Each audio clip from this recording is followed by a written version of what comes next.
Всем привет! Меня зовут Катя, и я продюсер. Hello, everyone. My name is Katya. I'm the producer of the Public Program of Strelka Institute. Thank you so much, you guys, for being with us today here. Thank you for coming, in spite of the rain and the storm. And let me ask my traditional question that we start every lecture with. Please raise your hand if you're here for the first time. Whoa, so many of you. And this is really awesome. Thank you so much for being with us here today. I hope you will enjoy it. And I would like to say a couple of things about this year's program. For the first time, we call this summer Open Code. When we say Open Code, we mean this principle of cooperation and co-creation. So we invite the leaders of local communities to create senses, meanings, and ideas together. As the Institute for Architecture, Media and Design, we care a lot about design, and we treat today's event with trepidation. We're super happy that we have these two amazing people, the leaders of font design in the world. And I'd like to say special thanks to the partner of today's event, Adobe. Thank you. I truly hope that most of you who came here today know Adobe as a product that helps us to make our dreams come true, be it a young professional and an experienced pro. We'll have time for Q&A, so if you want to ask your question, you can raise your hand and the volunteer will approach you with the mic. You can ask your questions in Russian, since there is a live translation. Your question will be translated into English as well. Do not hesitate. I'd like to thank our interpreter who is with us here. You shall soon hear his voice in Russian. I'd like also to thank our today's speakers, the founders of the Swiss studio Dinamo, Fabian Harp and Johannes Breyer. Please welcome. Thank you very much.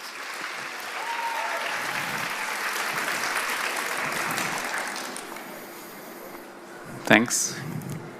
Are we live? Perfect. Hey, thank you so much for the introduction.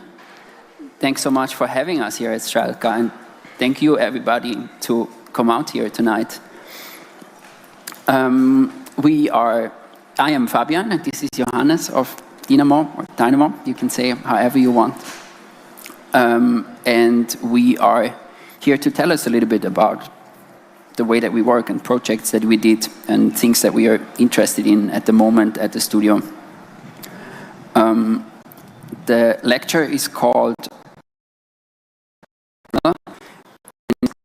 kind of structured in 4 parts and tells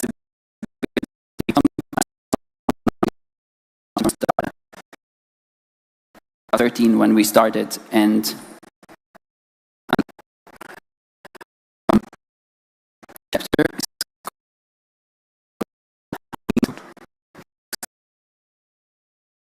but always on the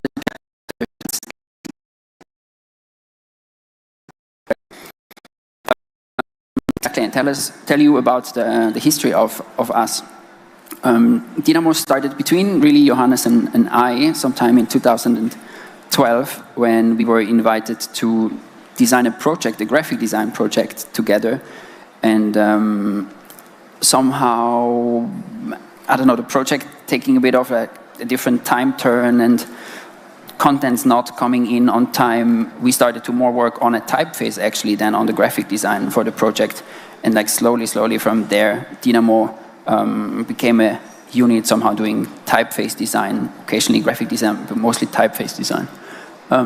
These are the earliest official company pictures with Johannes and I eating good food. And here's one that we once had the chance in a kind of like cinema photography studio to stage. So every now and then we pretend that this is really the founding moment of Dinamo.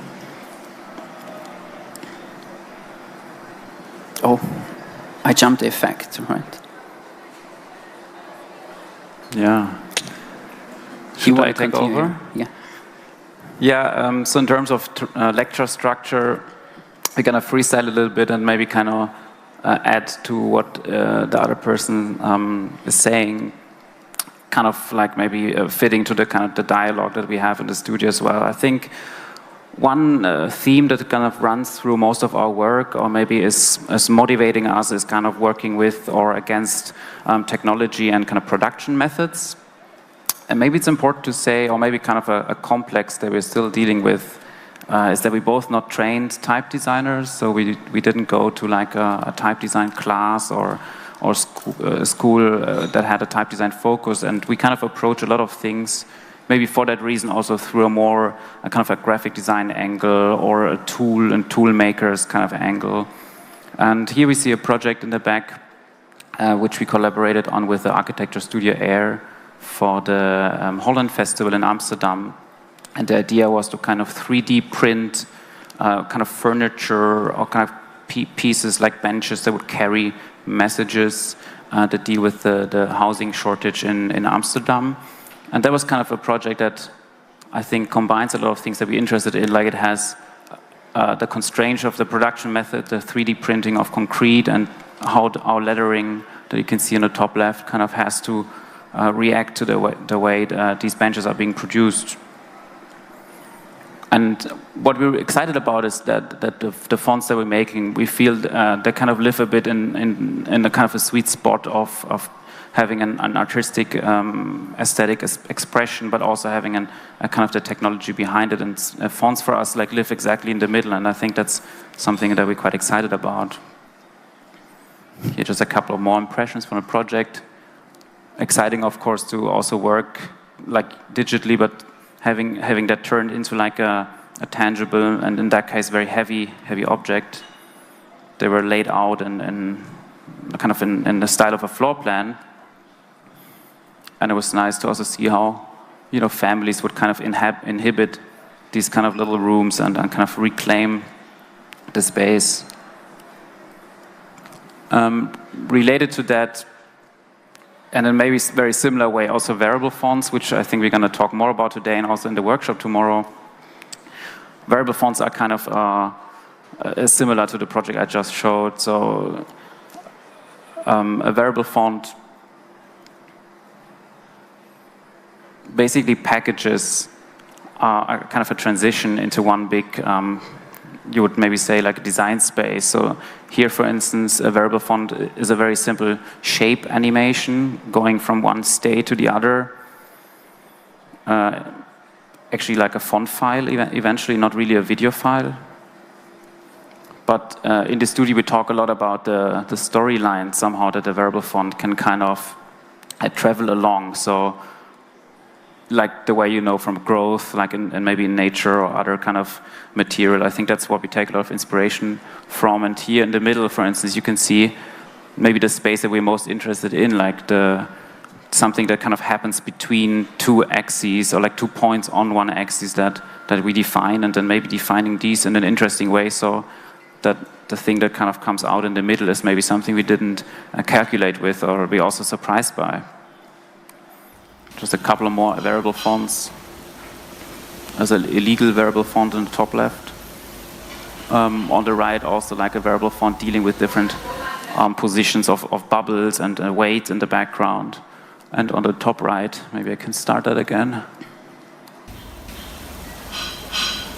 A variable font that kind of reacts to mouse position on a browser. So there's really a lot of like interactive potential that we can explore, and that for us is kind of what the typography can talk about at the moment.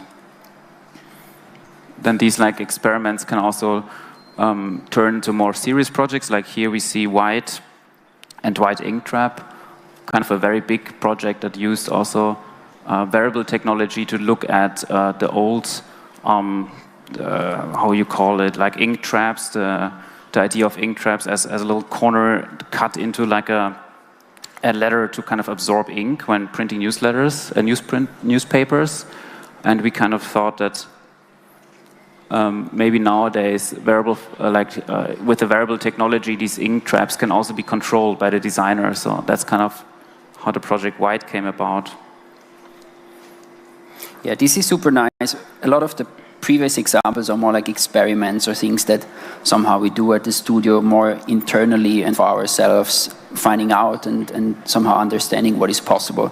And then I think like white was really the first time when we managed to use the technology to really build a full font family that is really starting with this idea of being a variable font and like allowing the designer to really control like how much you want to have this visual feature of the ink trap, and then of course also the way that you can choose and the degree of the italics, or for other typeface families maybe a monospace axis or so on.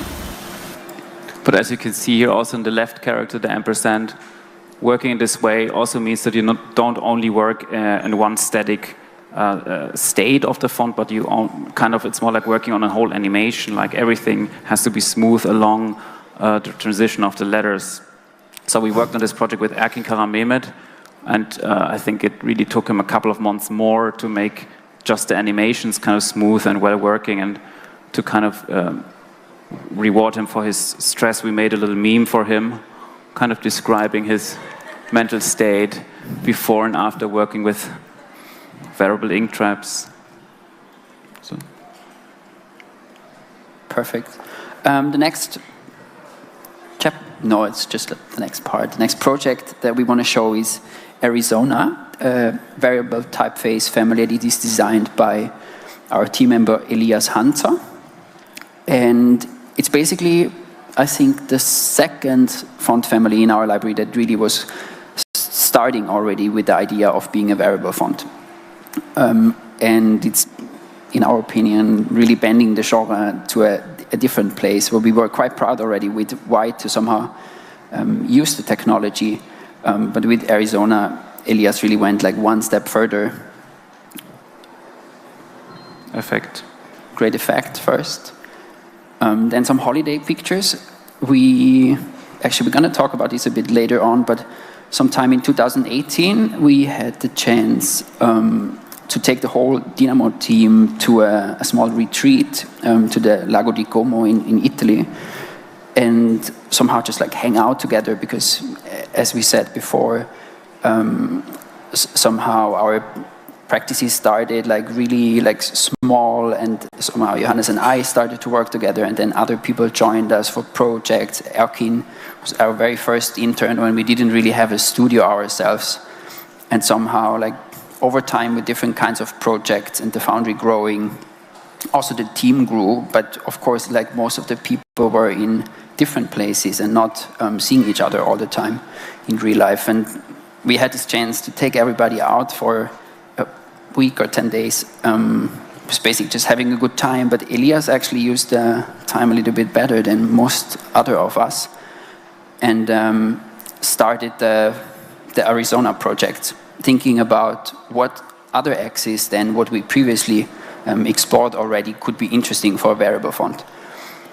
So what we showed a little bit, like with the white, with the ink trap, was something that we felt quite interesting.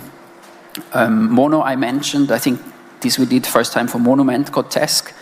We somehow like had already a static proportional family and a static monospace family, and we somehow realized, hey, without a lot of work, we can actually connect them as a variable font, and found this kind of new genre that we invented, or at least coined, semi-mono, that is also quite nice because it already has a little bit of that mechanical feel, but still it is more proportional, more somehow like warm and nice to the eye and to read. But Elias somehow like seeing the potential of the technology and taking the challenge up. Actually, here would have been the... Yeah, I swapped the slides earlier, and I think I didn't tell you. I'm very sorry. Here, yeah, exactly. White we saw, and this is the type.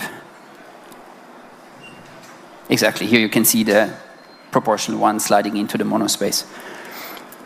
But exactly what Elias came up with and started to experiment with is the axis between sans and serif, which something in type design anyway is always a really interesting challenge to somehow like think of a typeface family of a design that really can span this whole range, this whole design space.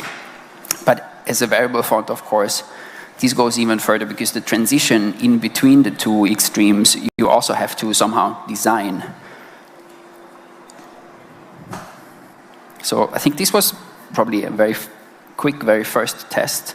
And then over a very long time, the design came together. Basically, always working on these two extremes, and also after a while on some defined intermediate design positions that he wanted to control and really like have set that could work both as the development in the variable font, but also as static font files afterwards.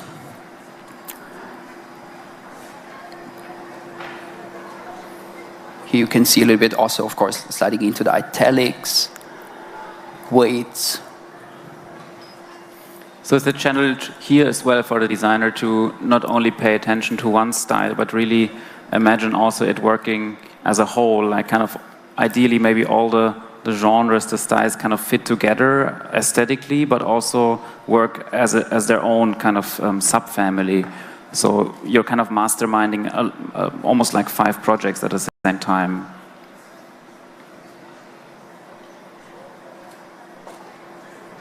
Yeah, somehow it's super nice. It's a very different design process somehow, yeah, because you don't really have this one thing in the front of your eyes and you just like print it, and if you're happy, it's good to go. But basically you define these static moments that you really want to nail, but then of course also the transitions in between them really have to work, and in a way somehow like you always tune on all of these ends, and you see that you find the kind of perfect middle ground for everything, and all of the ingredients are informing each other. Here you can see a little bit like the technical background of it. It's basically like the vector information that has to be present in all of the letters of the mega family. So basically on the left you see the sans, and on the right you see the serif extreme, and then there's like other steps that are defined in between.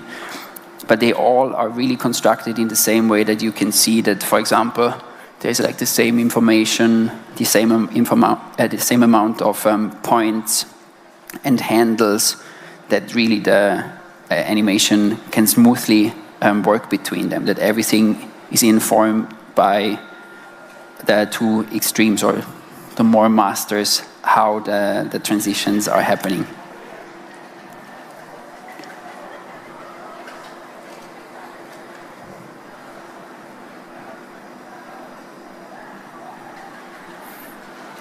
Yeah, another detail here that Elias carved out is that you can see when it reaches the italic angle, the middle serifs, they stay all vertical, so they don't slant, and that's also like just a liberty that he took, and I think it creates quite a nice, strange combination of letters.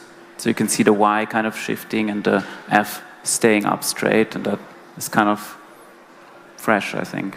Yeah, I think you somehow like you really get the chance to look at typeface designs in a different way, because somehow like the movement gives you a bit of a different information as you usually see. And I think, yeah, if you somehow like notice something that feels different or feels special, you can really embrace that and maybe also end up with a different result than most of the designs conventionally take. Here again, you can see just on the static masters the weight axis, and then in the bottom from sans to serif, with these defined positions on the flare, the mix, the text style, and then the serif, which is a bit like the display version of the serif, of the text. And here an overview of all of the weights and the italics as well.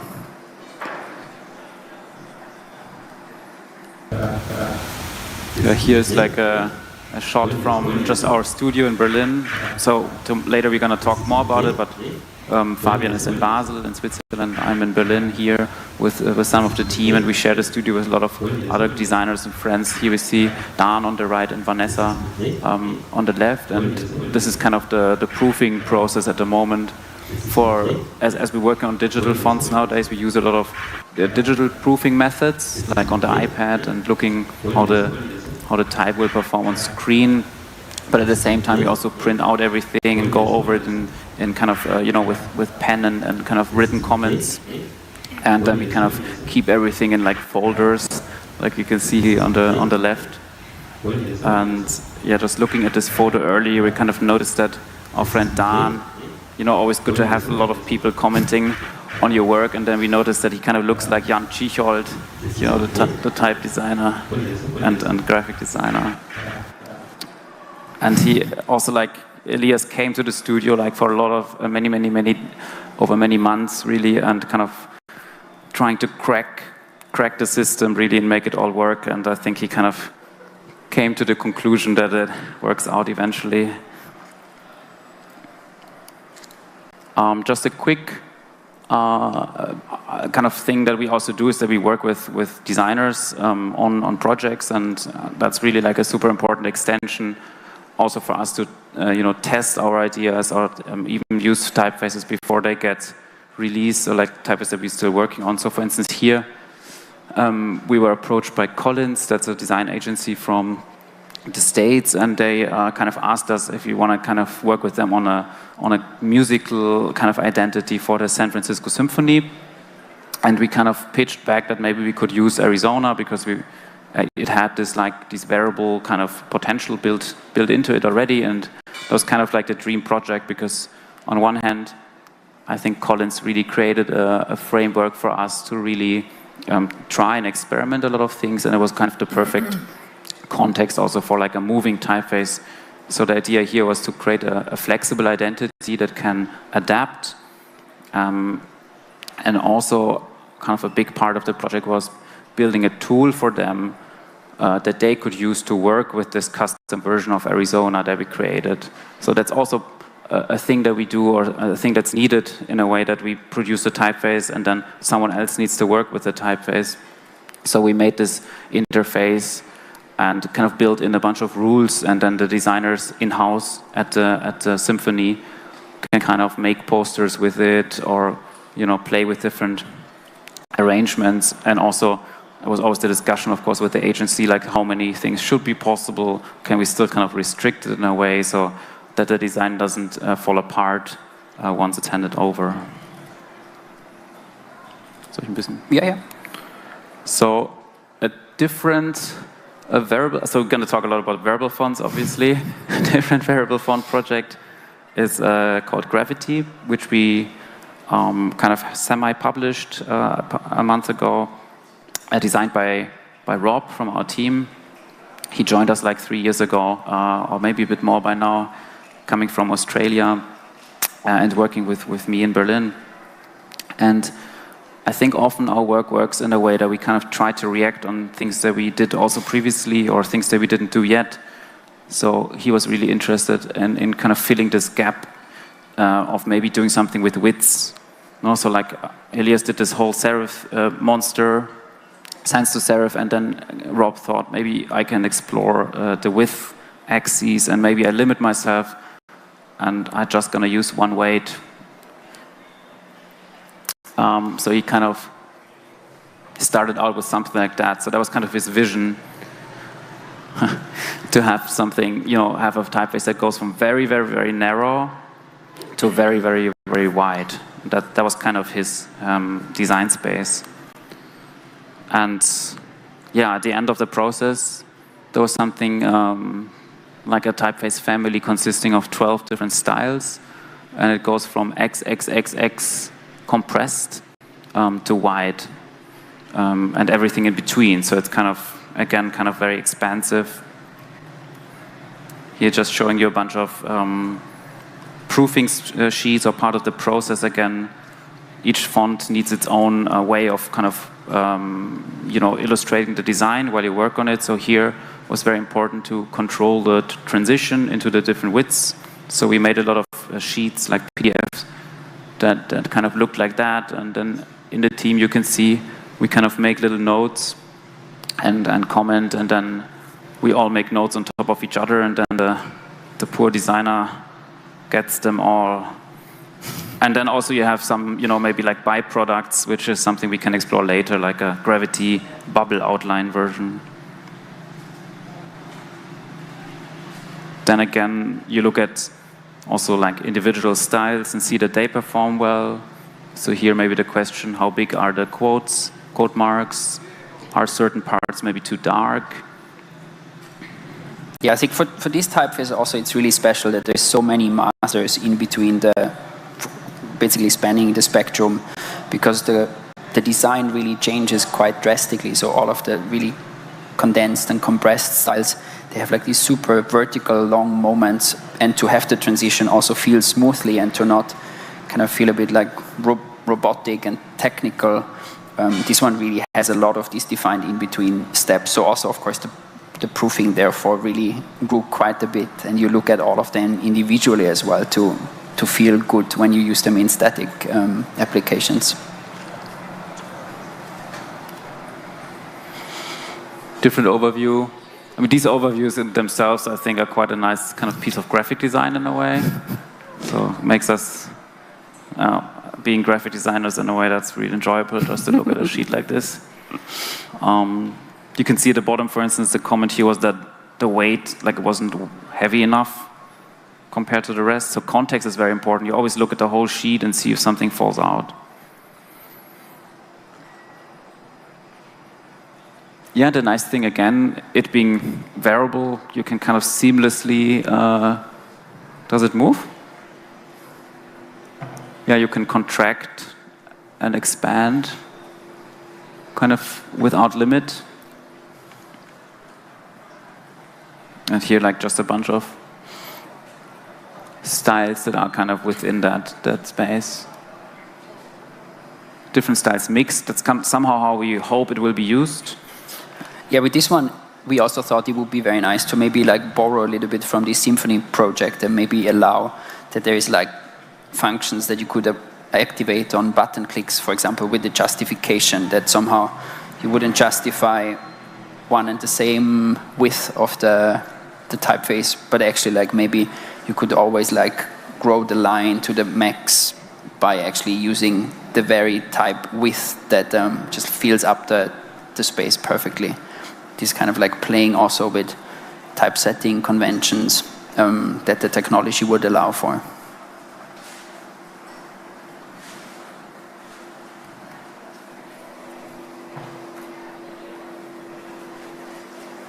Yeah, the Y character is kind of iconic with the little holes.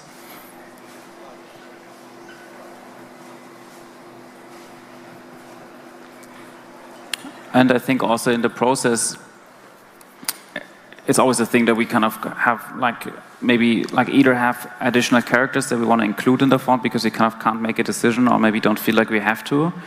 But also here, we in the design process realized that Gravity would work quite well as a titling font, like for posters. And then you know, maybe in a poster you want to kind of move things closer together. So we kind of realized, what if we just implement a function or different functions that help you to move, shift characters up and down, so the designer can install the font, and then there's a little panel and you can say function 1, 2, 3, and then the typeface, the settings kind of shift, and again that creates quite interesting images. Here's just an overview of alternates that we kind of kept. So also in the bottom right you see a round punctuation and square punctuation, and I'm always quite impressed or like surprised again and again how a tiny shift like that really changes the flavor of the font.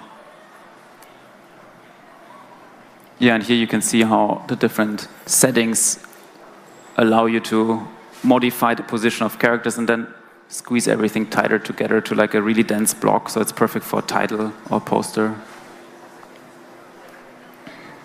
I'm waiting for the moment when you can also animate that, like the stylistic set that slide up. Then also for Rob, we made a little meme. Maybe you watched the movie Gravity.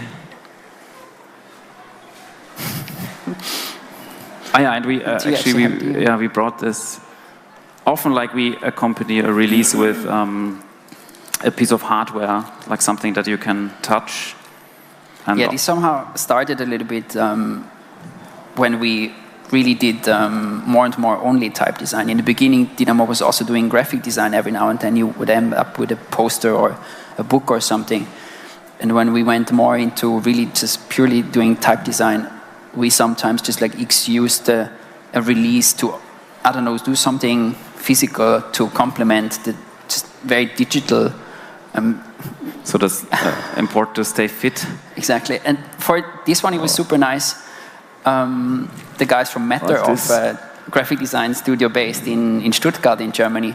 They came to us, they just said, hey, we have an idea that could be very nice to do together. We saw that you did other hardware objects for typeface releases, and they found out that TerraBand, who is a German company doing this kind of exercising tools, are actually allowing for usually sports clubs or so to print a logo or something on it.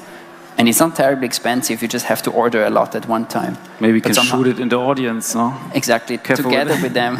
Should I try? We were then able to do that. Hopefully it works. We also like something that we don't have too many of, but actually it's probably the most practical hardware object that we ever did. It's like our own toothbrushes. When we first introduced the Dinamo Darkroom, we also we have a few left, not for everybody, but we also throw some. We hope that's Fabian's star moment. They hit anybody. Exactly, that's what I wanted to say. Very sorry, my throwing is not really good. Yeah, so I think basically when you put out a font, you also kind of communicate around it, or like maybe you think of a good excuse to collaborate with people on things that we can hold. Also, Emma, our friend, made a little photo manipulation with someone traversing to the Twin Towers actually on the band, so stuff like that. There's always byproducts. Yeah.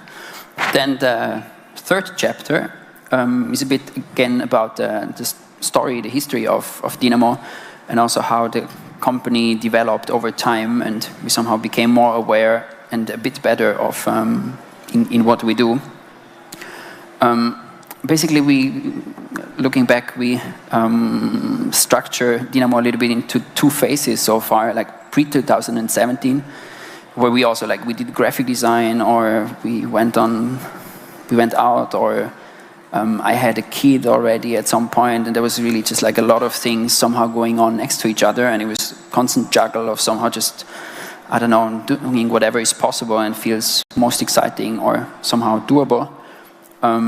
And then 2017, when we were awarded with the Swiss Design Award, which is not only a award that comes with an exhibition that is quite nice, and a lot of great designers have won it or win it along you, so you somehow contextualize and connect also with other works, which is great.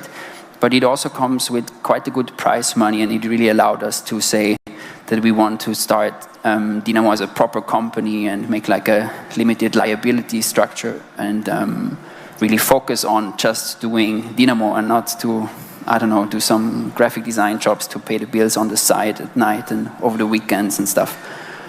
And then basically from 2017 on, or especially in 2017, we took a lot of time to really think about what Dinamo should be, what kind of projects that we want to do. We also said no the first time to commissions when we felt that something wasn't really interesting, or that we weren't really the right people to do it. And it somehow really started a journey that we're on since a while now. Not being terribly much smarter, but somehow very proud to already have taken the first up and downs a little bit. And I don't know, sometimes seeing some lights and something that we really want to go after, sometimes realizing that maybe something is a bad idea already before pursuing it. When we prepared the lecture, we basically structured the kind of Dinamo principles a little bit. The first one is that Dinamo is a teamwork. Johannes and I, we just started it, but over time it grew, and Johannes is working together with Rob and with Erkin in Berlin, and a little bit in Cologne at the moment. And I'm based in Basel and work together with Henan. And then we have a lot of people that either somehow are part of an extended Dinamo team that help us to work on commissions, on custom designs, or on typeface designs, library releases on a distance. And then, of course, we also sometimes we have interns, or sometimes we collaborate with graphic designers or other type designers on projects, which is actually maybe a nice mention.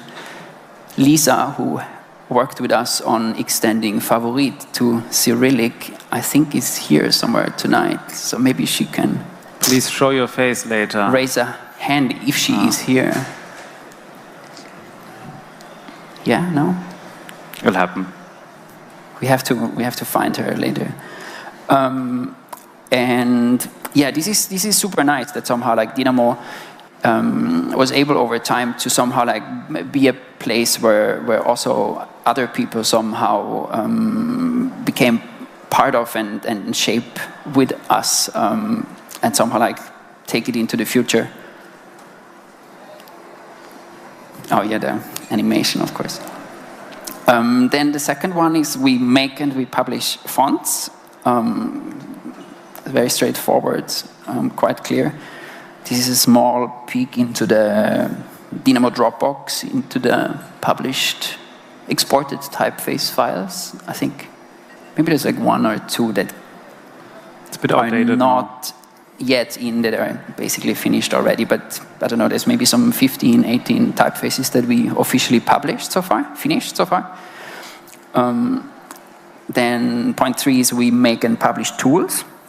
This is something that we also came to embrace much more over time, somehow starting out more developing our own tools, mostly to design the typeface that we wanted to design. Sometimes, I don't know, there was something that the program didn't allow, and somehow having a team and contact to people that are incredibly gifted with technology and font engineering, we learned quite quick that actually most of the time you can also do stuff that is not yet included in the type design editors. And if you have an idea, usually there's somebody out there that can help to realize the idea and to make it happen. And somehow these tools that happened or that were necessary to do this, we started to realize more and more are actually also something that is interesting to other people sometimes, or at least is super nice to also put out and to somehow give other people the possibility to see it and maybe react to it. And oftentimes now where we do that, like, I don't know, somebody comes back to us and says, hey, I saw this and actually I was working on that, and somehow like you connect and something else can happen from it, or somebody takes an idea further, or I don't know, gives you feedback and just helps you to make it better and maybe relevant for another project again. Here, for example, is the font gauntlet that we developed together with Rob, which is a website basically that is open to the public online, where you can just drag and drop your variable fonts into, and you can prove how they animate, or you can somehow like put them in the different stylistic sets and so on, and really see if your design is ready or needs some improvement. Fourth point is we make fonts for others as well. Of course, designing typefaces for our own library is something that is super nice, but it's also really an investment of time and also money. And having a team and having studios and everything, it's also really nice. And it's also really nice to collaborate with like clients and somehow like, I don't know, get challenges coming to the studio and somehow like reacting to what somebody else needs and finding ways and solutions that somehow like then also go out and happen elsewhere. Is super exciting. Here, for example, one project that quite recently launched, that we designed a typeface together with Commission Studio out of London for Remova, for the suitcase producer, and one that didn't surface yet, that is for the Olympic Committee. It's open today, actually. Really? Yeah. Okay, nice. And then exactly what I was not throwing really well before, we also produce and sometimes throw non-digital things.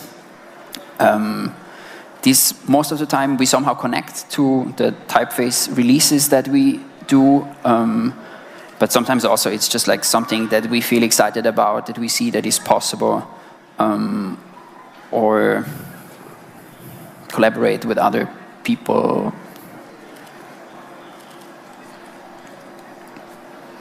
Memes. sometimes memes and so on. Yeah, the last chapter 4 is also something that we kind of enjoy, or like learn to enjoy.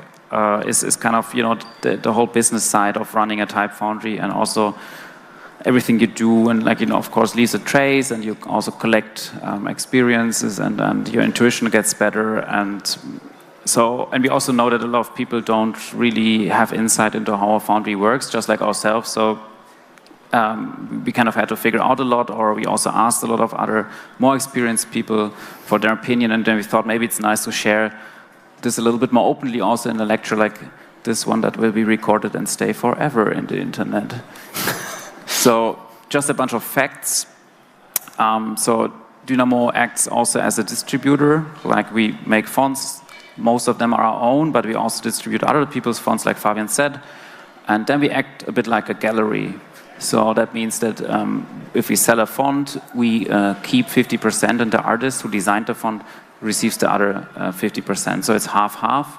And for us, that really expresses that we like on eye level, and they will like have an equal interest in whatever happens. And yeah, it's a really like a shared enjoyment also of whatever happens. So here the artist basically would take care of the design, like make the font, come up with the font, make the sketches, everything around the design, and then eventually Dinamo would take over once everything is completed, and then we are responsible for distributing it.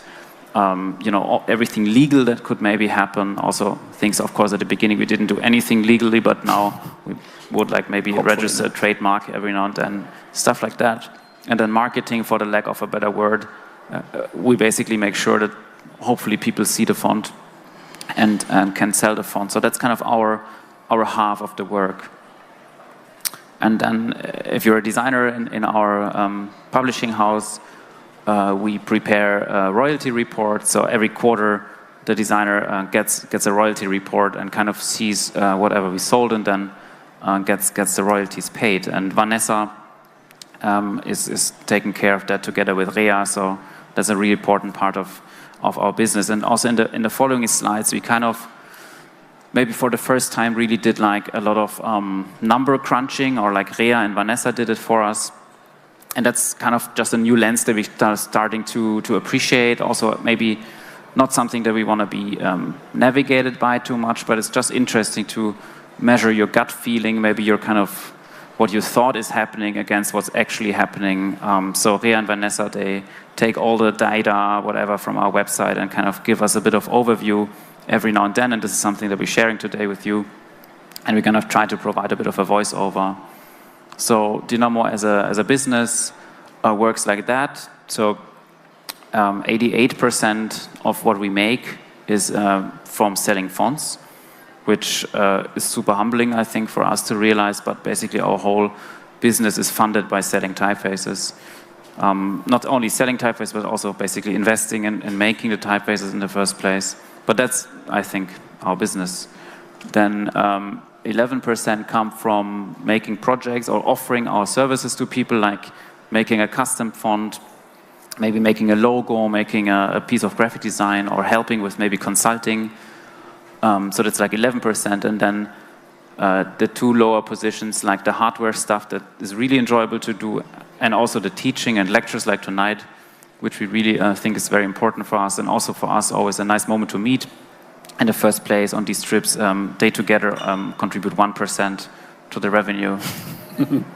Maybe what is nice to say also is that we... Nice video. Just a shout out, that's Vanessa and Rea who help us with all the number stuff. What I wanted to add, I think what is nice to see also in the slide before, or nice to add to the slide before, is that we try to kind of balance the commissioned work at the studio and the self-initiated work at the studio. So here I think like the licensing looks much more high than the projects, but that of course I think also is happening because when you do a project, then you do some design work, and that what is this 11% that we charge clients for the actual time being spent on the project. But then what is nice is that it's also a license on top for the usage of the font, and that of course adds to this 88% of the licensing here in this in this diagram. But I think for us it is super nice, as we said, as Johannes said before, to somehow like also have these balances, that not one thing is like terribly much bigger than the other thing, and there is a kind of a way of everything informing each other as well. Just watch that video again. That was just yesterday, 2 days ago. Yeah, so I think it's cool to just go through this a little bit. Maybe it's interesting. So looking at our sales from the website, this is a little bit of insight that we can do. For instance, that if you think of a typeface having several weights, the regular weight is the one that's being purchased the most. Is a clear winner, and that's interesting. I guess it maybe tells you a little bit about the aesthetic that we live in. Also, like what's readable and most easy to digest for the eye. So it's regular, and then medium and bold are kind of the second most used weights, and then lighter weights, or even let's say extreme weights, are used quite little. So all the tiny bubbles, they're like thin, super, extra light. So that's kind of interesting just to see how it's distributed. And complete on the left, and on the top, essentials, that's bundles that we're going to talk a bit later. But complete is basically the complete family. So that's also what a lot of people use. Now we want to do a little bit of a bridge, because in September, maybe some of you were following that, we kind of relaunched our website. And for us, that was not only a redesign, but also kind of rethinking a lot of things that we want to improve in how we work and how we communicate and how we kind of make time for the work we need. And we can now look a little bit into how it worked out, basically. So we brought a bit of data with us today that goes half a year before the launch, and then the website relaunch, and then half a year after the launch. So I think the big question for us is always like, how does working work in a small team? Like in Berlin, for instance, like the people who like work every day for Dinamo and Basel is Fabian, Rob, Renan, Tina, and I. And that's kind of the core people, and then of course the whole satellite system of great supporters we have. This slide is actually just like what we thought. These are the people that are involved in writing the emails at Dinamo. Yeah, the communication of Dinamo, basically. Exactly. Yeah. There's more people that are also there every day, but this is really like the people, when you write an email to us, one of these 4 people is replying back to you. And we use that as a link to the next slide, where actually the website that we launched now pretty much a year ago was kind of initiated. The process to start this new website was initiated by us just realizing that somehow doing what we do longer also somehow like meant that the communication around is growing a lot, and so many people somehow like wrote us emails to maybe like ask for a trial font, or somehow asked, do you maybe have something in the drawers that I could test already, and all this kind of stuff. And somehow like realizing, hey, this is really exciting, this is really amazing that there is these demands, but somehow also realizing that if we want to go that we actually want to be able to react to that we have to change a little bit the way that the Foundry and especially the web shop is working. And that was our goal. We're not quite there yet, but like that's how we would like Dinamo to be. So basically, when we set out to like rework our website and our shop system, we also thought that not only about how it should look and feel, but also the kind of engine behind it and what it can help us with in what Fabian just said, like responding to emails, making invoices, following up on licenses, or making trial fonts available. And that's somehow, the beginnings, developed by Jakub Straker, our dear friend from Amsterdam, now in Prague, and kind of the website that we launched. And so a lot of the things that you will see now kind of compare between these 2 different states represented just by the websites. And we kind of sat down and we thought a lot about like what we want to achieve with this like relaunch. And I think these were kind of the big things. And what's interesting here is that this is really we're not talking about design here, like, because design obviously is what we want to do most, but we had the feeling that we need to improve this to be able to do design again somehow.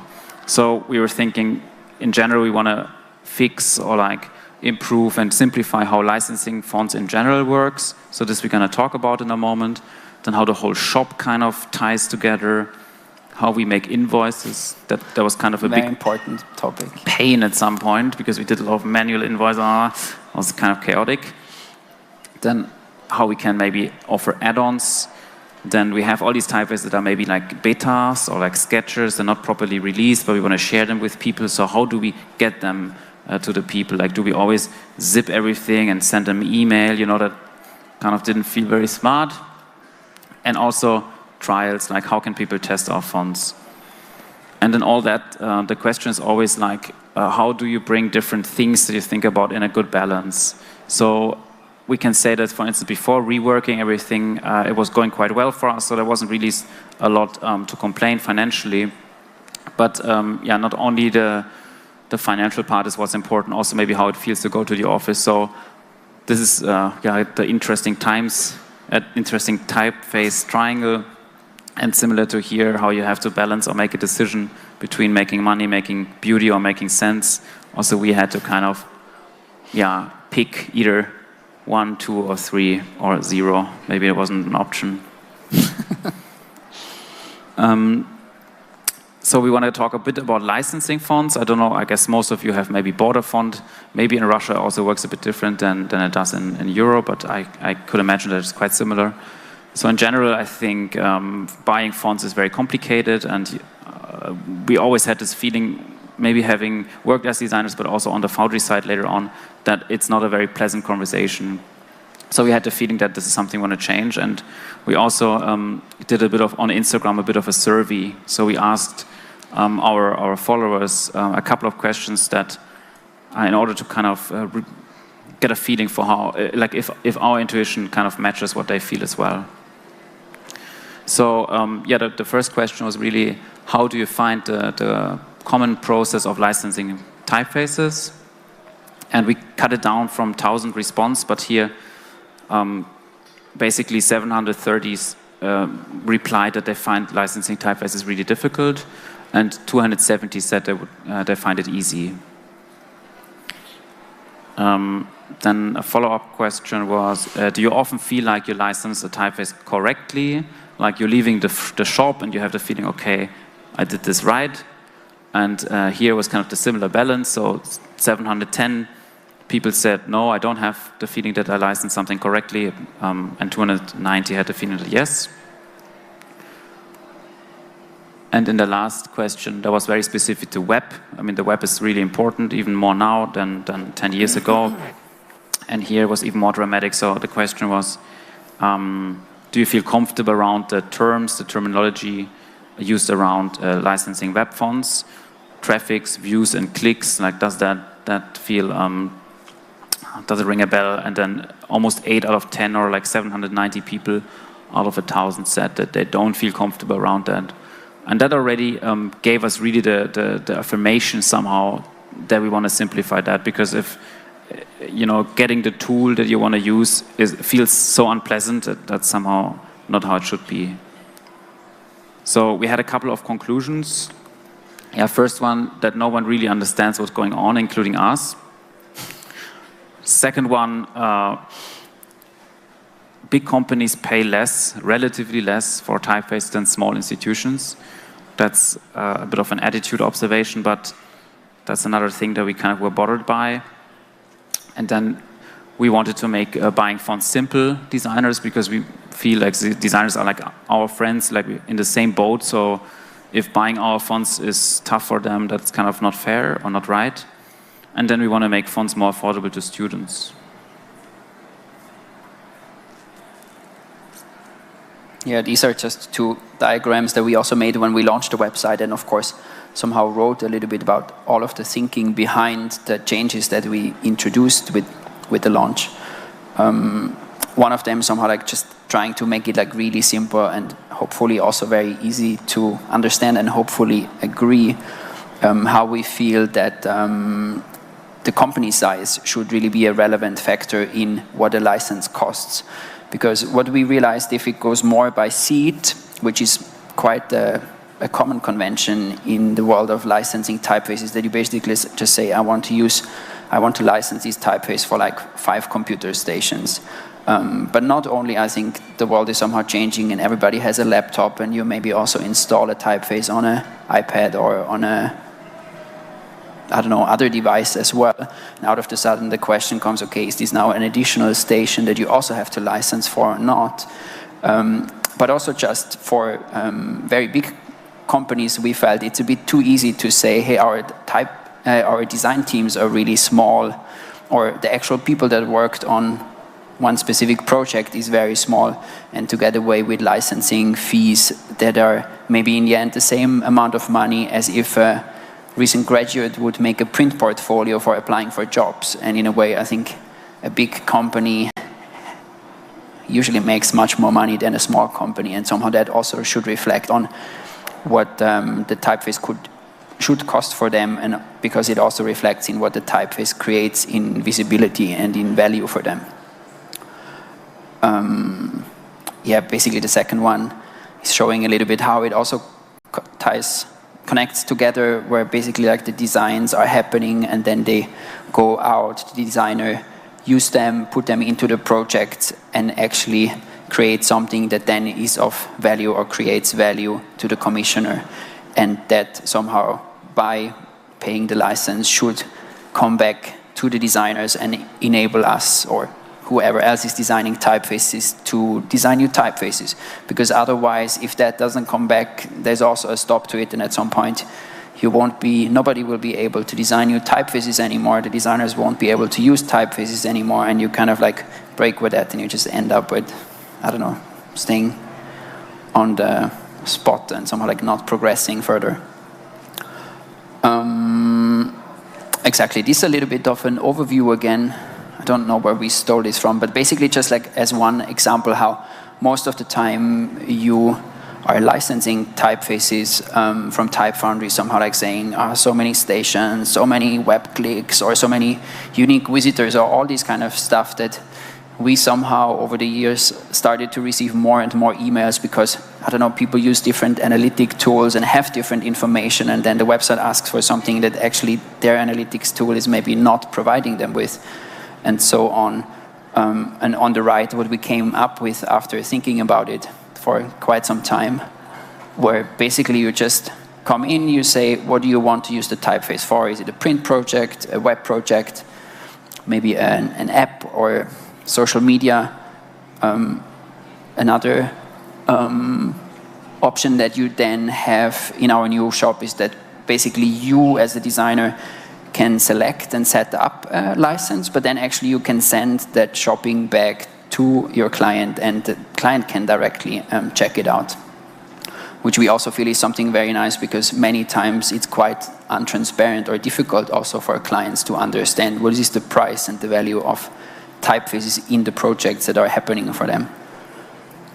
And then you choose what is the company size, and a few small add-ons where maybe you want to share it with third parties, or you want to custom name and so on.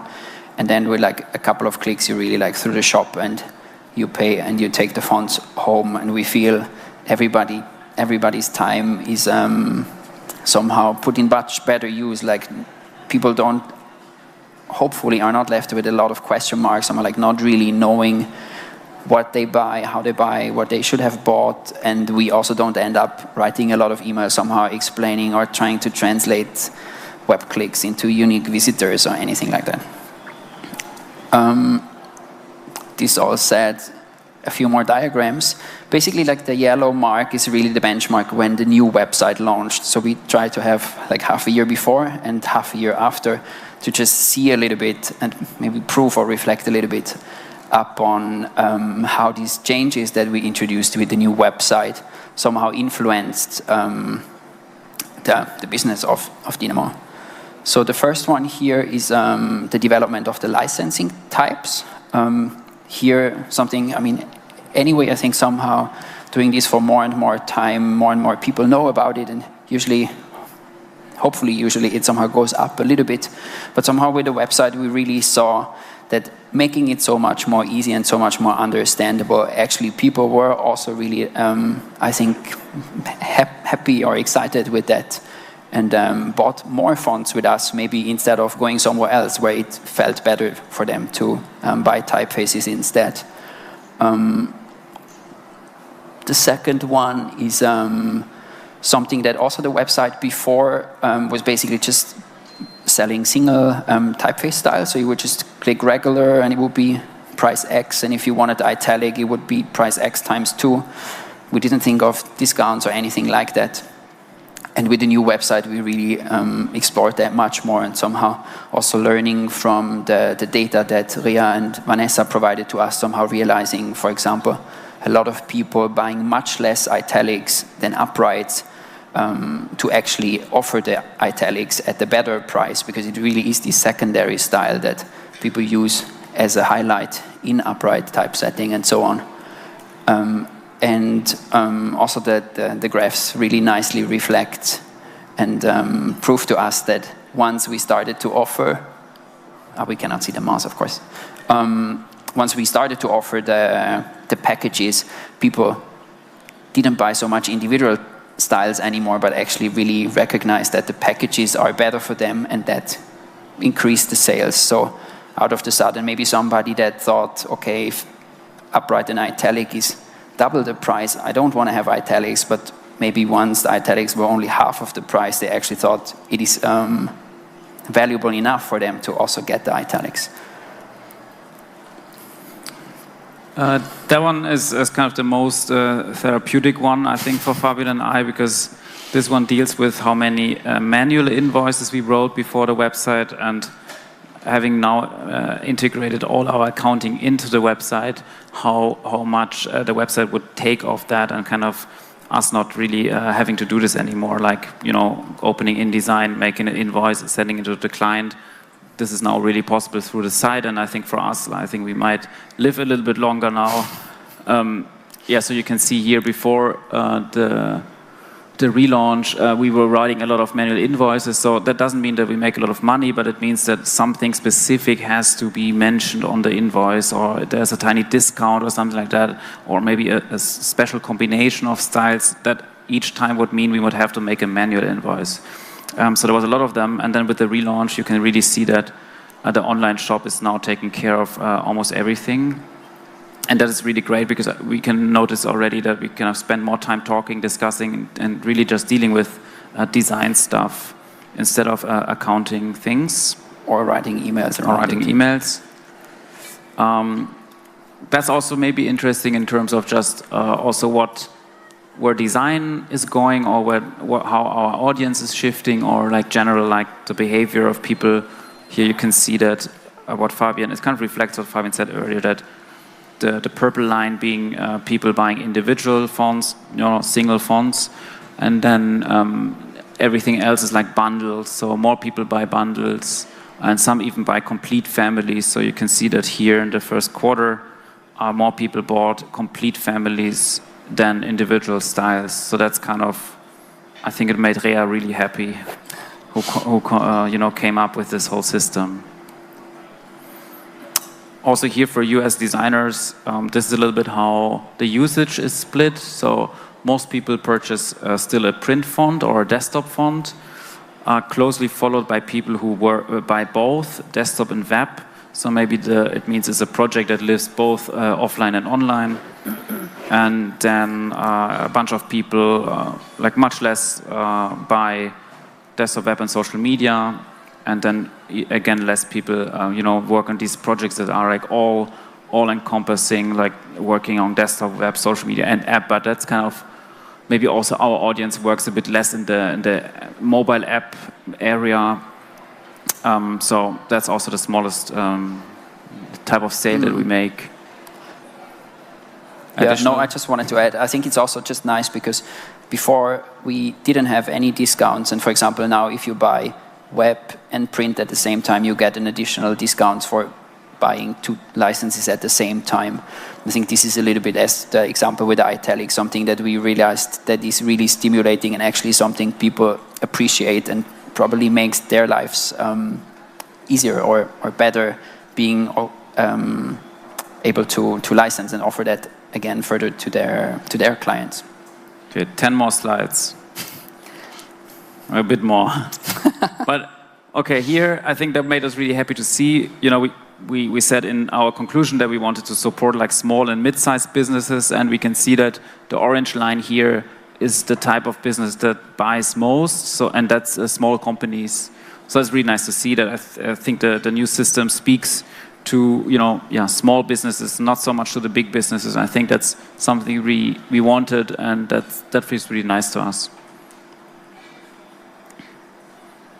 In general, fonts, so I think we both really remember well the time when we only had one font to sell or two, and now we have a bigger catalog, and it's also becoming more like, you know, like a record label. You have many artists, you have different sounds in a way, and that is kind of the different typefaces. So we kind of took out the names, to be fair, but these are like you can see the 5 best-selling fonts in our library, and then you have a lot of smaller fonts.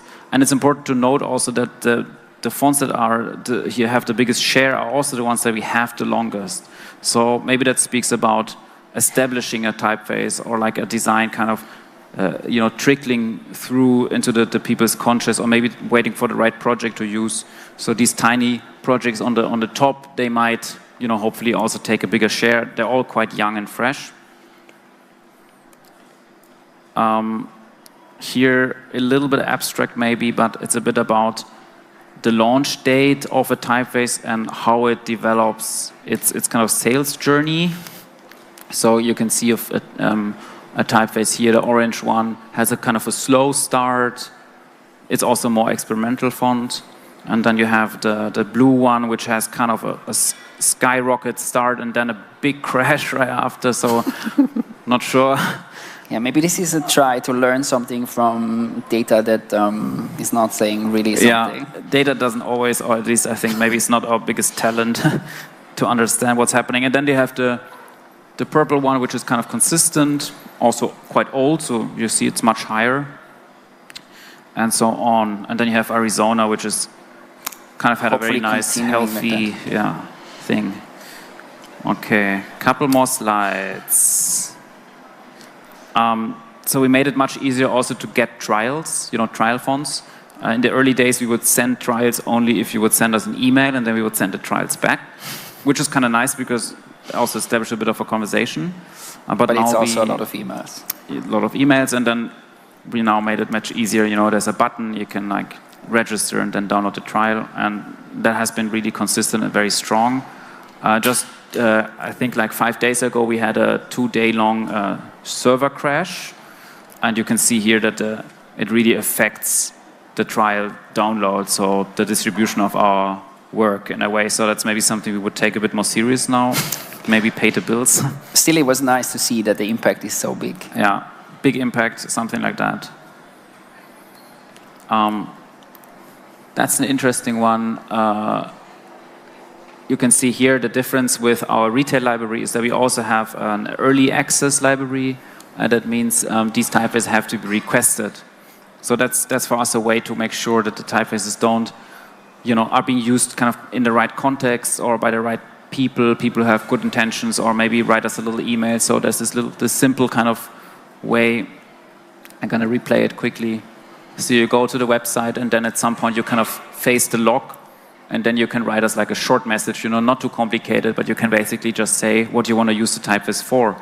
And each of our fonts go through this early access stage now, so they maybe are in that stage for half a year, and then we release them publicly, and then it's kind of hands-off. And here's quite interesting in a way that you can see here that we didn't get a lot of requests at the beginning, and then we added the log. And funny enough, since we have the log, everybody requests the fonts. So that's like psychologically maybe kind of interesting. So by restricting the access and also making it maybe a bit harder, but also nicer because we also reply to all the mails, like we almost like make like pen pals or internet friends there. So people write us really nice messages, and we respond to them all it's a bit of a community tool. Yeah, I think it's somehow just like charging that a little bit with like a value or an excitement. It's not that we say no to many people that request or ask us for typefaces, but somehow I think by really, I don't know, sending this message, asking for it, getting a personal reply, it also becomes maybe a bit more special or meaningful. And usually it's also very nice to really just connect and somehow like maybe one project doesn't happen right now, but then like further into the future you're able to do something together. Then the next one, hopefully one of the last ones, is the School of Dinamo, like something that also bothered us for a long time, and we, with the new website, started to really think about it much more, is of course the fact that there is also students that want to use typefaces, and most of the time type founders don't really consider for that, and it's almost like if you don't have the same amount of money as the professionals, you don't get the access to the typefaces, which we think is really stupid and unfair. And basically like something that kind of unofficially we came up already a bit beforehand, and we now just made it completely official, is this 50% student discount that we offer on just like any of the fonts on our website. So if you just by clicking and I think maybe writing from at which school that you're studying, you can get all of the typeface licenses at 50% of the price.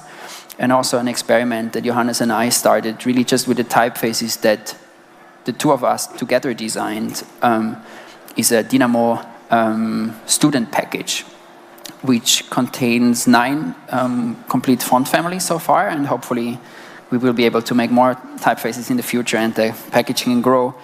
And we sell it for a symbolic price of 123 euros. Just we thought it should cost something because it also takes a lot of work and time to make typefaces, but it should also be something that is not like a crazy price, but maybe, I don't know, instead of buying a new pair of jeans or a new shoe, maybe you get a font package.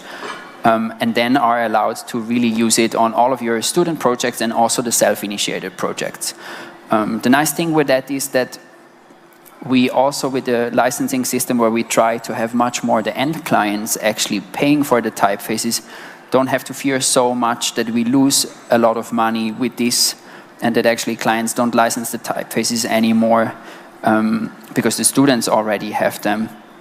Because like once they are graduating and then really start to work professionally, then they have the clients, and the clients again license the typefaces. Or already during the studies, maybe if something commercially is happening, then basically their client is supposed to pay for the fonts again. But this is really like an experiment that we thought it's nice to try and to see if this is something that makes sense for students. Hopefully also getting feedback, which so far has been quite good, and not affect any other of the designers that we published typefaces from, basically just trying for the first time to take the risk on us to understand what it means, and then in the future hopefully extend on the offer. And also this is something that is really nice to see. Here you can see the top one is just this 50% discount. So this is like all kinds of typefaces. This is something that we also agreed with everybody that publishes typefaces with us, that we offer that they're okay with that as well. And then in the bottom, these are the packages, these 9 fonts at the moment for the 1, 2, 3 price. That we also see there's not like such a high demand, but we also see that somehow like it grows a little bit, and there really is people that find this interesting.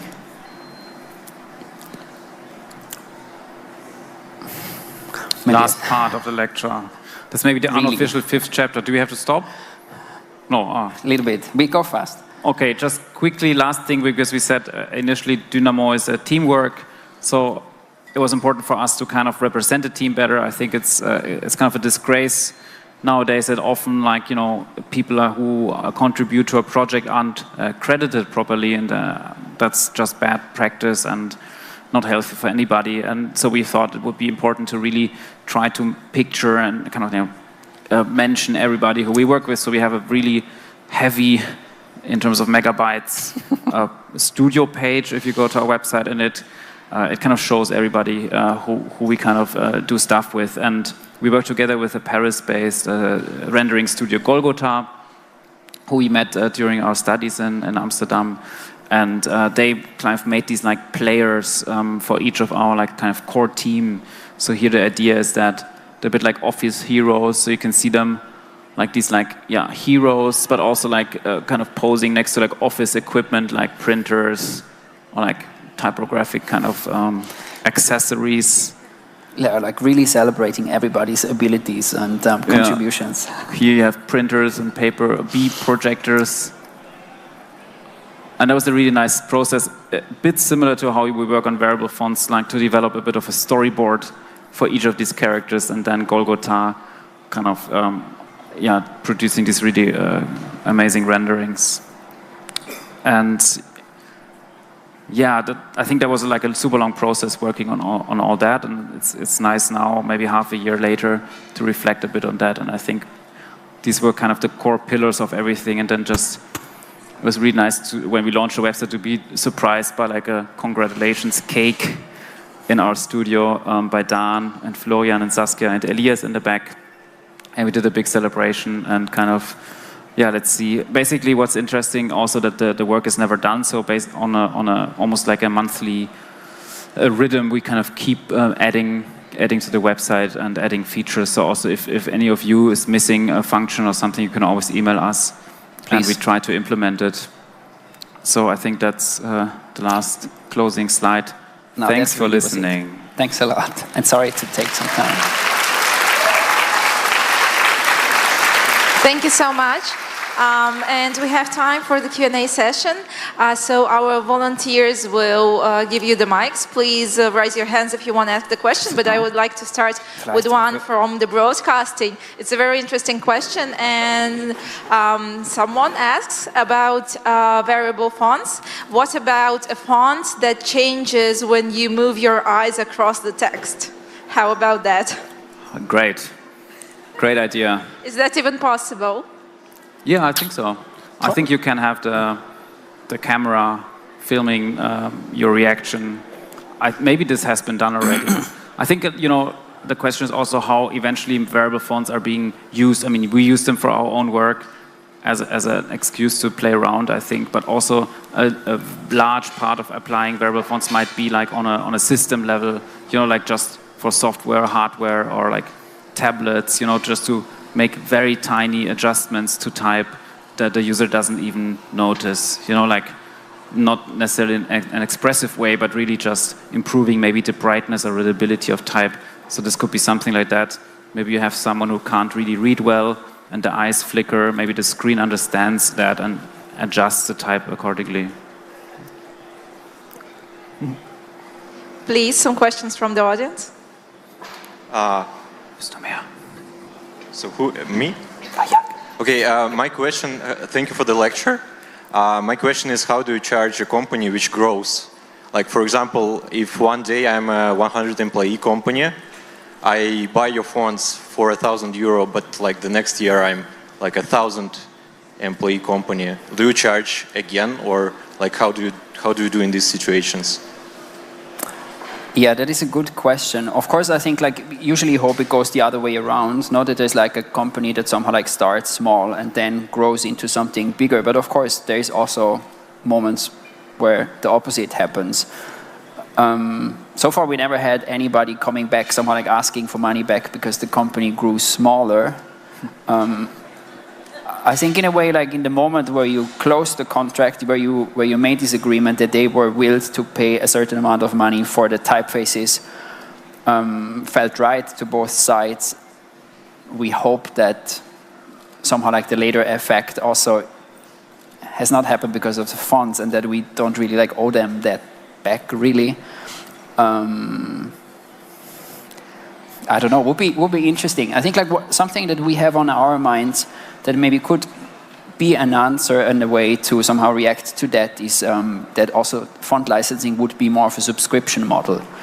Because with the variable fonts, we realized that it's really difficult to license them, to price them, because basically once you share the variable font file with somebody, that person has really the full spectrum. So in many cases, this is for us really like 2 typeface families, or maybe even more in terms of Arizona. It's really, there's so much in the variable font that somehow it's quite difficult to give that a price, because basically once you give that file, that person has everything. So that also makes it quite difficult to use variable fonts for small projects where maybe you cannot buy a whole typeface family.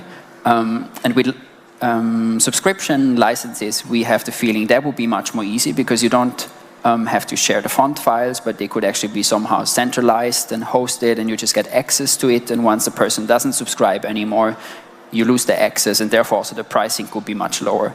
And I think to answer your question, with that would also be much more easy, because basically if the company grows smaller, you basically just adjust your subscription, and it's totally fair and actually takes into account that companies can also shrink and not just grow.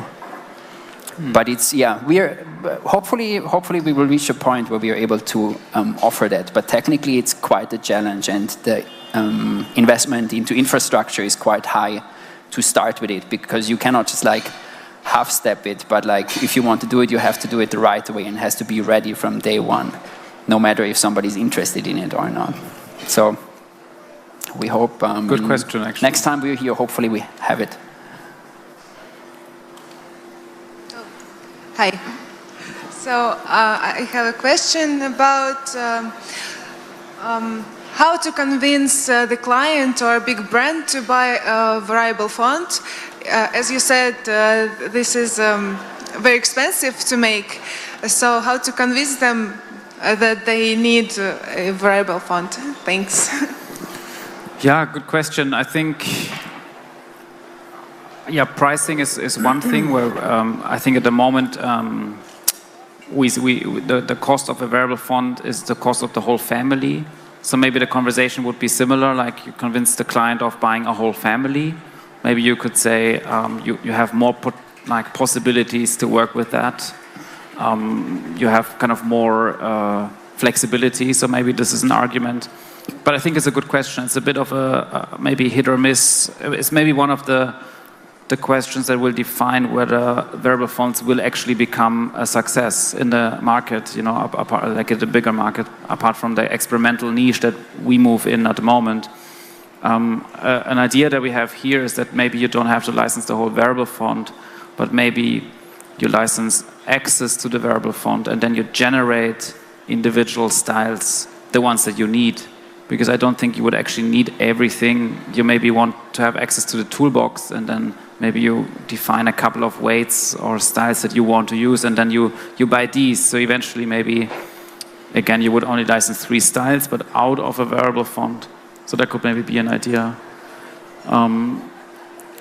Yeah, I think it's also a bit like an open question also in terms of how the communication between the designer and the client works. So we as a foundry try to help by, for instance, having an FAQ section, like where we answer, like give tips also in how to talk to a client. Also, like even with a non-variable font, sometimes it's very difficult to convince a client to buy a font. So maybe it requires similar skills. Maybe something to add that also we don't care too much about, or also our clients, I think, are not like very heavily paying attention to that. But of course also like file management is something that becomes much more easy, because you don't have like single files, individual files for all of the font styles that you want to use, but you have one file and everything is in there. If you get an update, you replace one file and you're ready again. So for example, for web projects, that can be quite handy. And also loading speeds actually online are better with variable fonts than they are with individual static font files, because the website basically talks to just one file and gets everything out of that. And you don't have to speak to, I don't know, 5, 6 styles at the same time individually to, I don't know, have some highlights in a body text or so. I don't know if that's the argument that you win your client over with, but like sometimes it can also be of value that technically there is an advantage. Hi, my question is, are you planning, I'm here, are you planning to make white ink trap in Cyrillic? Sorry, I didn't hear. Cyrillic. for... more Cyrillic, you mean? Because we Yeah. have one Cyrillic typeface. I think absolutely, yeah, that would be great. Also being here, I mean, for us both is the first time. No, actually not for Fabian, but for me it's the first time. It gives a big impulse to make more Cyrillic. For us, Joe, it's important that we would find the right partners, like local partners, to make the Cyrillic fonts with us. It's not like we want to kind of draw them and I guess draw them in the wrong way, you know. So it's a question of partnership. But I think eventually we would love all our fonts to speak many scripts and languages. So yes. And what about especially white ink trap? Yeah, maybe maybe white ink trap will be the first. Yeah. Oh, that's good to know. We make it for you. Thank you. Would be super exciting, yeah. Друзья, я хочу сказать, что если вы хотите задать на русском вопрос... Dear friends, if you are shy and you want to ask question in Russian, please don't hesitate. We will translate that simultaneously. Don't worry. The question in Russian, he can do it as well. Then you have to take this little device and put it to your ear. Hello, thank you for your lecture. Maybe you know soft for motion design generate video file where I make edit all variation font parameter on the timeline, like After Effects, maybe you know plugin or on the I don't know. Yeah, big pain. Is the question like how to make variable fonts work in animation? That's very difficult. It's a very good question. I think like actually this event you're partnering with Adobe. Hopefully somebody from Adobe can hear this question and bring it back to the right people. Yeah, it's a question of integration. Yeah, I think they did a few first steps already with like the more like print-oriented software, but definitely I think like variable fonts offering so much amazing animation opportunities as well. It would be fantastic if like After Effects and all these kind of programs would really like embrace the technology. I don't understand or know if technically this is really difficult and taking some time, and maybe they're on it already, but if not, they totally should.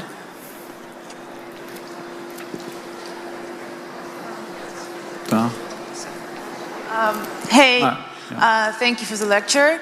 I wanted to ask a question that Paratype, the Cyrillic type studio, raised a couple years ago on their lecture, and they were telling about the variable fonts, and they said that if this type of fonts, this type of accessible softwares will get into hands of unprofessional people, people who are not familiar with graphic design, have no base, it would lead to interesting and maybe scary results. What do you think about that? Totally, but you know, maybe that's part of the game. Like, I think that's okay, no? Because eventually we're making a tool, and who says what's right, you know? Like, if there's a lot of potential, there's a lot of solutions also. I think we don't have a problem with that, no? Yeah. Maybe, I think maybe it's wrong to say that something in the hand of an amateur would fail.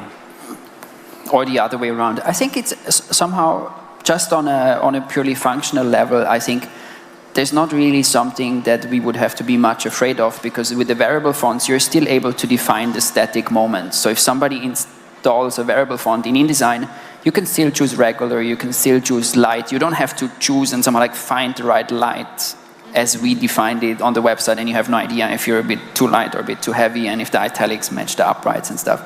Like, you can define those moments, and you can basically use a variable font as if it was a static typeface. So, like, I think that fear of somehow like not being able to work and design anymore for people that don't have like a super sharp eye or so, I think it shouldn't be an argument, shouldn't be a problem. But on the other hand, of course, I think like maybe there is like things where somehow people get to different solutions, and that can be frustrating and can be wrong, but on the other side, maybe it can also be very exciting and actually to lead something that is super cool and a step ahead into a good or better direction. I think you can also do a terrible design with static fonts. Like with 10 different static fonts. It just feels like it's the next step to devaluing the profession even more. Unfortunately, that's why I'm sort of... Yeah. I mean, it's also, of course, it's a good question because, for the San Francisco project that we showed, the symphony, we also made this tool, right, that kind of has preset configurations. So it's true that maybe you want to make sure that design lands in a certain space, in a way.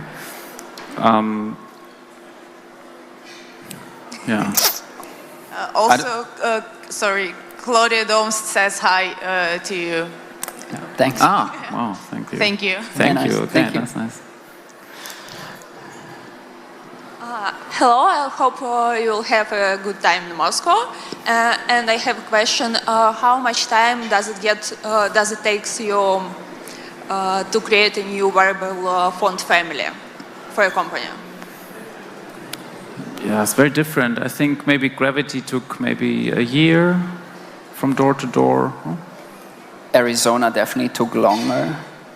Yeah, this varies a lot from project to project. I think Gravity probably, of course, I think variable fonts take more time than designing static fonts in general. It's more work because you don't only look at the static masters that you draw and that you're able to control, but you also look at the dynamics at the animation, which are much more difficult to control. But then, of course, it's also a bit a question, do you already start knowing what you want to achieve, and is it really a kind of more production mode, or are you actually exploring ideas while designing and somehow reacting to the process and maybe also zigzagging a little bit? So it's hard to put a number on it and say, okay, that takes that much time, that takes that much time. I think Arizona definitely was the project that took the longest and also was so far the most crazy one that we were able to be part of. Well spoken. But yeah, still a year, it's a huge time, but it's not really a big time for such a huge font family. So you're really cool. And also I have a second question. Do you use any special software to test variable fonts? Like you said that you use manual proof, you print fonts, but do you have any software solutions?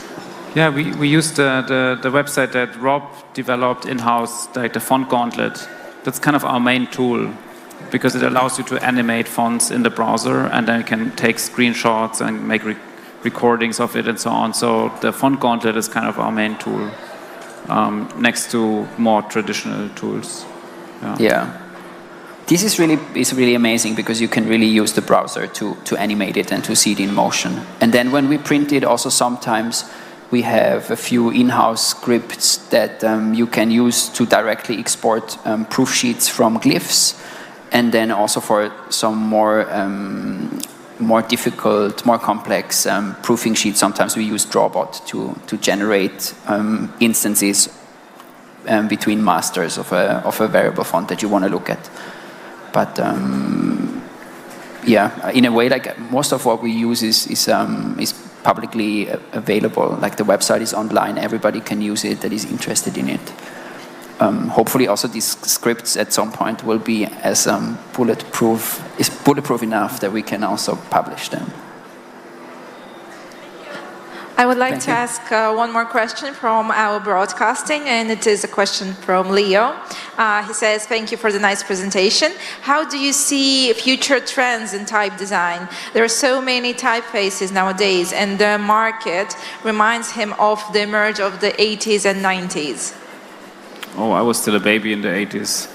That's a topic for another lecture. But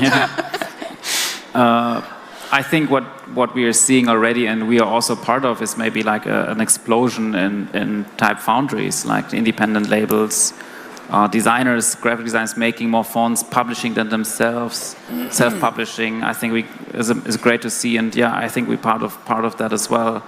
I think we're going to see more of that, and designers selling their own fonts, creating new revenue streams. That's great. I think still you always need a good idea in a way. It's true that making fonts became much easier, but also you still need to maybe even more so realize what you want to make somehow. Otherwise, I guess you kind of drown in just the volume of fonts. Yeah. But yeah, I think self-publishing getting stronger and more designers realizing that they can make fonts and sell them to maybe be a bit less dependent of making design services. I think this is a big trend I see somehow. Yeah, no, I mean, I think like, I don't know, forecasting visual type trends, I think, I don't know, we won't be very good in that. I think we're not very interested in that either. But definitely what we see happening and what we find really exciting is that there's just like, with the more easy access and with technology being enabling more production, a lot more diversity is possible. I think like designers can really design their own typefaces for their own projects. I think it also allows typefaces to be designed for language scripts that maybe financially were not that interesting in the past for the big type foundries to cover. So I think there's like, of course, also the possibilities that maybe new designs happen for language scripts that don't have such a variety yet to use to design things from. And also, yeah, I think it's somehow, it might be the question if that is really what is lasting, but I think like somehow a lot of people can get into type design and try themselves and test themselves. It's not like a terrible risk or a huge investment to step into that, and I think that is super nice that this is possible, and it's also exciting to follow to what maybe, I don't know, people with different perspectives are adding to the field of type design. Can I learn from you in our company? Say what? Learn from you in our company. If you can learn from us, like you mean in shape of an internship or something like that. Yeah, I think at the moment, like we took, so maybe talking about internships in general, I think we both worked a lot with interns at the very beginning. At the moment, though, we have the feeling that we want to kind of care for a certain type of work that works better with a team that we know, or basically we can say that all our interns also stayed with us. So like now we have kind of a small family of designers, and we have the feeling that unless we start taking on bigger projects or more commercial projects, we couldn't sustain like kind of offering new positions. So maybe we come back to that in some time, you know, and then you could come. But at the moment we're not taking interns just to kind of focus on smaller stuff. Thank you. Do we have any more questions left? Looks like that's it. Is that it? Oh, you have a question. Okay. Just one more. Please. Why did you choose Helvetica font for your presentation and not your own one? Too much work. Like, I think it was just easier. Yeah. I think it would have been too difficult to choose one and say that's the right one for the moment. It would have been a variable font, maybe. Okay. That seems to be it. There's another one more. Let's say it's the last question. Here she had, yeah. Hi. Well, first of all, thank you for the lecture. And I also wanted to ask, how would you like to develop your studio? Like, in what direction would you like to go? Because I know that you work with technologies as well. And for example, your recent machine project is amazing. And I was wondering, would you like to do something like that more in the future? Or your main focus still will be on the fonts? Or you want to combine it? And how do you feel about this? We haven't talked about it yet. I'm a bit anxious to say something, to hear what Johannes thinks about it. No, I don't know. I think it's, in a way, I think like, of course we always talk about like what feels good and what are we excited about and what are we maybe less excited about, and somehow try to, I don't know, do more of what is exciting and less of what is not exciting and so on, which changes over time. I don't know. I think, like me personally, I quite like that there is a certain amount of diversity in what we do. That it's not too much of just like one thing, and that the risk that you repeat yourself is basically already taken care of. But then, of course, I also think, like, yeah, as Johannes said previously, somehow like running studios, having commitments with other people. Somehow, of course, you also need stability, you also need rhythm. If you have somebody working with you, you have to make sure that also that person has a good experience, and somehow like that there is exciting work, and that there is somebody there. If you take an intern, that intern also gets nice tasks, interesting and challenging tasks, that somebody is there to somehow answer questions or yeah, somehow I think like in general I think we are quite happy with the current structure of the studio, and we wouldn't want to, I don't know, grow much bigger or so at this point, or do completely. I think we need to change our passwords. Like, I think we haven't done this for a long time, to all our logins. But yeah, I also think I think the last years have been really exciting and kind of humbling. I think we got very lucky with what we could do. And at the moment, maybe we just want to do this a bit better, like for the team also, and even paying salaries which are fair, like stuff like that, and just kind of feeling healthy doing the work. Maybe a good pace is important. Like, luckily, funnily, I think all of that has nothing to do with design. I mean, it has to do. Maybe it really has to do with design, but it doesn't sound like,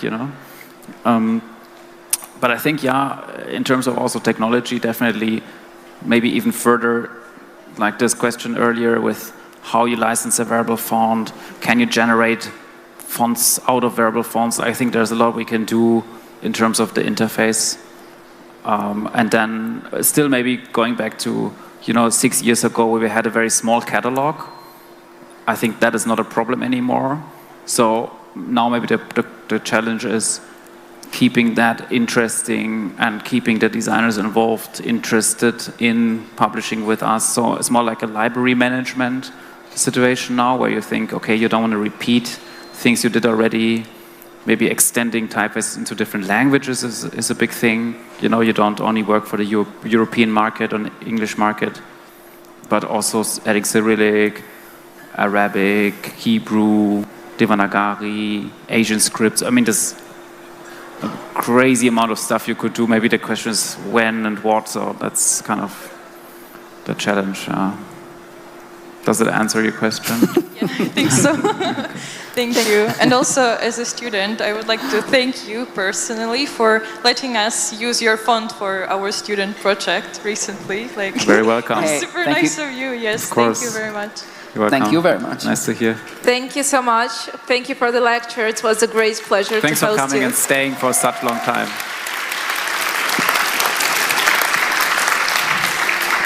And thank you everyone for coming. We need to wrap up because we're having a party tonight, which starts quite soon. So thank you for coming one more, and hope to see you one more time. Also, maybe one last thing to add. If there is something else that comes up to your mind later on, or just else if anything else would be on your minds, write us an email. We try to really reply in time to everybody and to every email. So feel free to also comment at a later point if something would come up. Thanks.